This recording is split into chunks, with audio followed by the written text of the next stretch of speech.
sepertinya ya.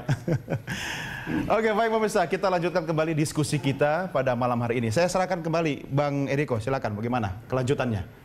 Ini gara-gara kelamaan jangan terlalu panjang lagi, Pak. Iya, gara-gara kelamaan rehatnya jadi blank juga. Ya. Makanya ini harus tancap gas karena April juga sudah dekat. Betul sekali. Jadi begini, sebenarnya kan masing-masing tentu mempunyai strategi yang berbeda ya.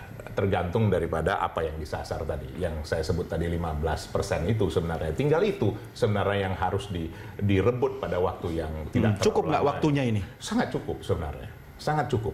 Hanya tinggal metodenya. Kalau kita melihat memang, kalau dari kita tentu kita meminta kepada semua untuk door to door. Apapun ceritanya itu.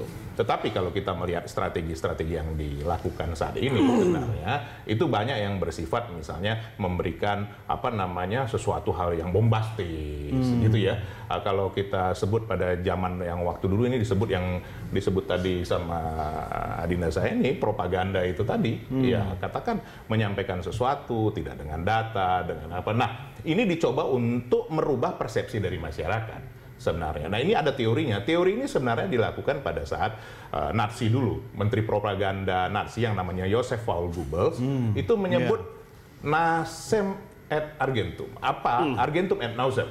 Itu artinya kebohongan yang besar. Sebenarnya ini sudah dilakukan di Amerika, di Brasil terakhir. Dan ini dilihat berhasil. Tapi jangan lupa Mas Doni, bahwa di Indonesia ini masyarakat tidak hanya berpikir dengan rasio. Tapi juga mempunyai hati, mempunyai kepercayaan, mempunyai keimanan juga. Nah, ini yang membuat berpikir itu tidak hanya berpikir terus kemudian mempercayai, tetapi ada rasa yang dilakukan juga untuk melihat seperti apa sebenarnya pemimpin yang akan dipilih ini. Jadi strateginya menggunakan metode menggunakan ini dan ini begitu? Iya, tidak ada dua-duanya. 3 bulan inilah nanti akan terlihat siapa yang lebih solid untuk menembus masyarakat untuk di pilihan terakhir itu kuncinya sebenarnya. Satu kata kunci, apa yang membuat Bang Eriko yakin pasti bahwa Pak Jokowi akan minimal seperti ini atau bertambah? Begini, karena beliau sudah menjalankan dan perlu satu kali lagi untuk menyempurnakan, untuk menyelesaikan. Ya, silakan Bang Ferdinand. Jadi kalau kembali ke sini, Pak Jokowi sudah menjalankan. Andaikan yang dijalankan itu betul-betul dirasakan masyarakat, elektabilitas Pak Jokowi itu pasti akan naik. Tidak seperti ini. Bagi seorang incumbent, elektabilitas begini itu mengkhawatirkan sekali. Ya, apalagi kalau kami membandingkan dengan survei yang dilakukan oleh pihak kami sendiri, ya memang agak berbeda ya hasilnya ya. Meskipun ada kesamaannya Pak Jokowi masih unggul, tetapi unggulnya tidak sebesar itu ya, berbeda sekali. Tetapi ada kemiripan juga di angka undecided votersnya. Nah, jadi ada yang berbeda. Tetapi kami kembali ke prinsipnya bahwa pertarungan ini memang harus kita lakukan dengan cara-cara yang beradab ya.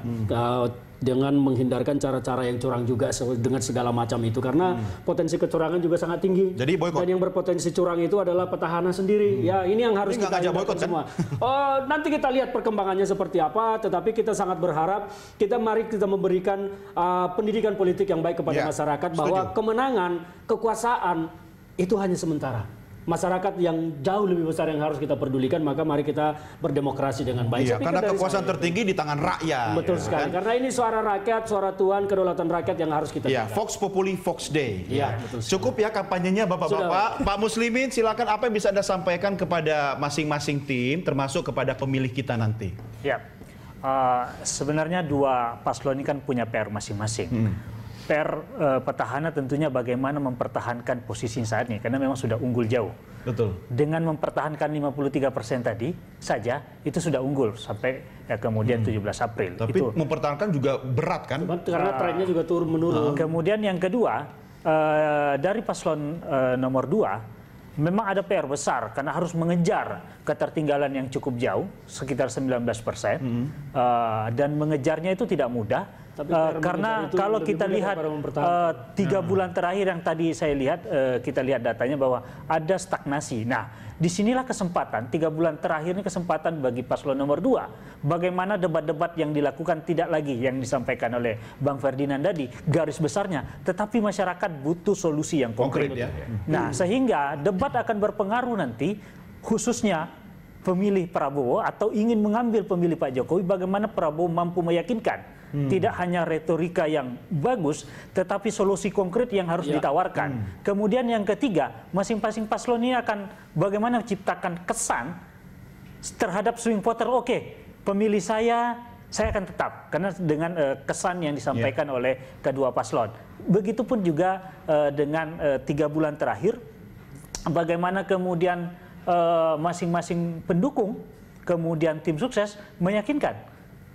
Nah, Jokowi sebagai petahana tinggal bagaimana meyakinkan publik bahwa apa yang sudah dilakukan selama ini betul-betul dirasakan oleh publik.